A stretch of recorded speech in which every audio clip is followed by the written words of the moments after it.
Welcome everyone.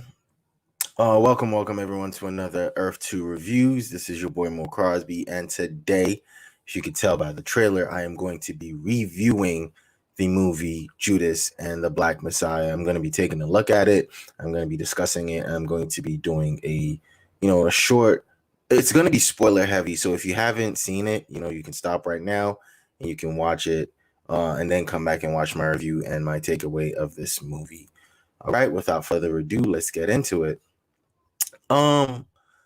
Judas and the Black Messiah is a movie about the life, in my opinion. Okay, first thing, I'm going to start by saying everything in this review is my opinion and my take on all of this. So if you have a different take and a different opinion, please get down in the comment section and discuss it, and we can discuss, or find me on Instagram, Twitter.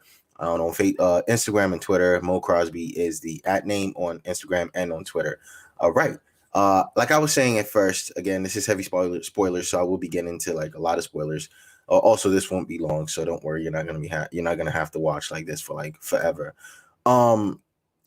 Judas and the Black Messiah, in my opinion, is a movie about the life and the death of Fred Hampton, and that is the big overall story. The other two stories that are involved in this movie, I think three other stories are involved in this movie, but the main story here is about the life and the death of Fred Hampton. The movie stars the very talented Daniel Kaluuya, from him from Get Out, Black Panther, Black Mirror season 1, I believe episode 2, A Million Merits. Movie also stars Lakeith Stanfield, talented actor. It stars Dominique Blackfish. I was floored by her performance. I'm sorry, Dominique Fishback. I was floored by her performance, and I thought it was very, very amazing. And last but not least, it stars Jesse Plemons. I don't have a big blow up picture of him because I didn't feel the need to have one of him, but the acting in this movie is where I'm going to start off this review. It is amazing. When I say amazing, I mean it falls nothing short of just stellar performances from Daniel Kaluuya in his ability to follow the mannerisms or the voice, or just the things he does in this movie and what he can do, and in order to make you feel like he was Fred Hampton. He lived that life. He was amazing. I was watching this movie and I was like, this is Fred, and it's just amazing what he was able to accomplish in this movie. Lakeith Stanfield was pretty good. It was pretty amazing as well. His ability to show conflict in the mind of William O'Brien, because that is who Lakeith plays, in the mind of William O'Brien. I think that is also something that we need to discuss, that I will be discussing in this. Again, I've heard numerous takes on numerous talks on this movie, but the one thing is I'm not going to be, fooled or feel sorry for William O'Brien, the character, the way it was played by or portrayed by Lakeith, which was amazing. Again, not taking anything away from Lakeith. He played it really, really good. Dominique Fishback, amazing performance as Deborah Johnson, and in a story that shows the life and death of Fred Hampton, it also shows the black love, and their ability to do that inside of this movie also is just something I feel like is also needed to be talked about. So again, there's so many takeaways from this movie, but there's the life and death of Fred Hampton, the black love that is shown in this movie, through with Fred and Deb, is just something that it's amazing, and something that needs to be talked about and needs to be shared. And finally, Jesse Plemons playing Roy Mitchell, scary good. Again, scary good. Jesse Plemons is really good at playing deeply, deeply disturbing characters, and that is scary in its own self. But all in all, I say that to say this, right? So we have this movie with these actors that are giving these stellar performances, and now we're going to talk about, again, the acting itself is amazing. Starting from the top, Daniel's ability to portray Fred and to carry himself as Fred and to, you know, make you feel like he lived that life and that was him. You know, his ability to give those speeches and make those speeches show and shine through the way Fred would have done it. Fantastic. Not to be left out of this, I forgot again. The movie is directed by Shaka King. And the cinematography is by Sean Bobbitt. Shaka King also wrote the movie, and what can I say? The direction of this movie is I think it's, to me personally, is amazing, but it's also something that I think is going to be is going to cause a stir, right? Because everyone is going to be looking at it, or some, I've seen some takes and I've seen some people looking at it as a life or showing of William O'Neill, and I don't think that's what this movie is supposed to do. I think this movie is supposed to cause you to have a conversation and have a discussion, but I don't think that discussion is the life of William O'Neill. And again, the reason I say that is because William is shown as a scumbag in the beginning of the movie. He's not a good person. He started out as a thief and ended out to be a snitch and caused the death of one of the greatest, if not, one of the greatest revolutionaries to the Black community. And he did what he did without thinking twice about it. There is a moment in this movie where his character breaks, and Lakeith played that really well, breaks and shows conflict. But again, he didn't stop doing what he needed to do. He didn't stop doing it. He didn't flee. He didn't run. He didn't find another alternative. He straight up decided to go through with it. Again, that is the scumbag of William O'Neill. So if you feel like you're watching this movie and you want to feel sorry for him, that is on you. But I'm not on that track. That is not where my mind is. That is not where I see this movie. That's not the way I see this movie. That's not the way I've seen. That's not the way I feel like this movie is supposed to be, taken. And I think people are going to take that. And I think that's not what you're supposed to be looking at. That's not how you're supposed to look at this movie. That's not how you're supposed to feel about this movie. And that's not how you're supposed to feel about that character. Again, the movie's 100% about Fred Hampton and about what his life and about how he lived and about what he was able to do and about the implicit racism of the FBI. Again, that is something that you can't leave out in your conversations, because there is no reason why J. Edgar Hoover or Hoover decided that this was the terrorist organization he needed to go after.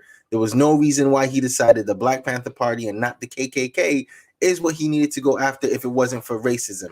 He sat down and said to Jesse's Roy Mitchell at one point, "What would you do if your daughter brings home a Black man?" I need you guys to pause for a second and listen to that. What would you do if your daughter brings home a Black man? And I think that is one of the more important parts of this movie. And that's one of the more important parts of this movie. And the other important part of this movie is when Roy Mitchell feels like he's losing his battle, right? He feels like he's losing his battle with his CI, his informant. And he says to him, I was at the rally. And I think this is where Lakeith does a really great job, right? At the rally, we see him break, because in the beginning of his movements, he was very willing to do this because he didn't want to go to jail. He hadn't bought into what Fred was giving. He hadn't bought into the Black Panther lifestyle. He wasn't 100% with it, because all he wanted to do was not go to jail, not go to prison, right? For the 5 years and 18-month bid that he was being given, right? So that's how it starts. He was given a 5-year and 18-month bid because he was caught stealing a car and impersonating an FBI agent. And because of that, he decided, oh no, I can't do this. I'm going to willingly go through with this. But at some point in the movie, his character breaks. And at that point, it was at the rally, and Agent Roy Mitchell happened to be at that rally as well. And look at his CI and look at the fact that his CI broke. His CI finally started to buy into it. Why was the FBI afraid of Fred Hampton? Because he had power. Because of the power he had to gather.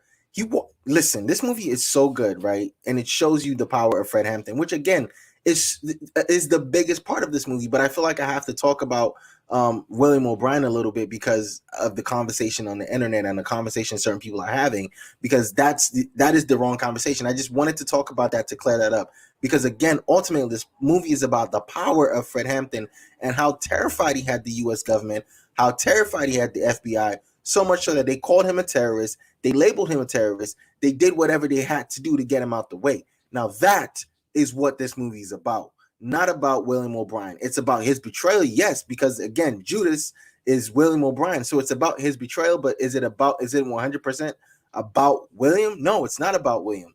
So again, I implore you guys to look at the movie again. If you could go watch it again and look at it again and ask yourself why you felt sorry for William O'Brien. If you felt sorry for William O'Brien, then you need to give props to Lakeith Stanfield for playing the hell out of that character and for showing you the conflict that William went through at one point. Because by the end of the movie, when they show you that documentary or that docu-series, and William goes, "Oh, well, I wasn't some armchair." He had broke, his mind broke. In my opinion, his mind broke and he was split, because I 100% believe that he believed to himself that he was a Black Panther, but he also lived the life of a snitch, of an FBI informant. And that's the break, and that's what Lakeith was able to show you. Because again, we didn't fully go into the end of his life. There was no need to do that. We had the docu-series. You can go watch the docu-series and then come back and then look at this movie again and understand why they went that direction. Why Fred's family was okay with showing you this. Again, because Fred was about showing the power of the government, how sinister the United States government was, how horrible they are, and how they will, the lengths they will go through to destroy the community, to destroy the people. And that is what Fred's power was. Fred's power was about bringing the people together. Walked into a white supremacist organization and galvanized them enough to have them to join, up in his movement. Walked into a rival, Black gang community, wasn't able to do his job then, but by the time he went to jail, and was sitting in jail awaiting a judgment, he was able to that his influence was able to bring them together. And that's another reason you watch the movie. J. Edgar, he was like, no, we got to get him out the way, because even though he's going to go to jail, it's a 5-year bid. He's going to go to prison, but we have to get him out the way, because once he gets to prison, Huey Newton became a big voice and a big movement when he was in prison. He cited all these great Black people that became something while they were in prison. So if you take this man out in the streets, that way you shorten his ability to connect to people from prison or from jail. He was able to gather the Puerto Ricans as well. Mind you, he's doing all this at a young age. He died at 21. The movie doesn't show the length of time, but I'm guessing this all happened within a couple of years, maybe a year and a half or something. But it's just amazing the power Fred Hampton had and how bad he scared the United States government for them to do what they did. And because of that, they, everything that they did, literally because of that, we're able to sit back and we're able to watch the movie and we're able to look at the performances and say, wow, these are great performances. This is a great movie. This is, in my opinion, the movie of the year. This is something that should cause you to ask questions. It should cause you to look at, to ask questions. It should cause you to think. This is not the typical, Black movie. This is something that I feel like is one of the, if not the biggest and the best. Oh, this is the best way to do it. To show you.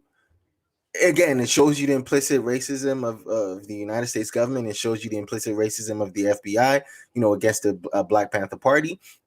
It shows you how low they will go and how far they would go to get, to accomplish what they need to accomplish. And it also shows you the lengths that it also shows off the acting ability of the actors. Again, it shows you Black love and with Fred and Deb.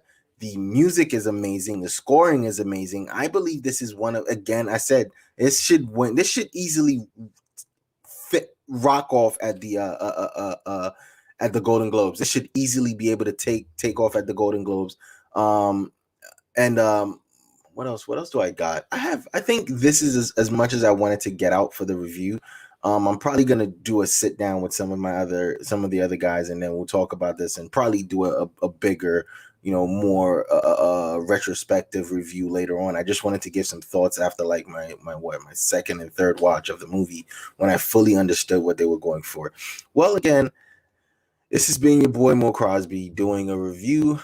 Initial spoiler, yeah, it is spoiler filled. This has been your boy Mo Crosby doing an initial spoiler filled review of the movie Judas and the Black Messiah. Thank you for watching. I will catch you on the next movie review, which should be coming up in a little bit. Again, we still have the rank shows that we do. We still do all the other shows that we do. Thank you so much for supporting Earth2, and I will catch you on the next one. Peace.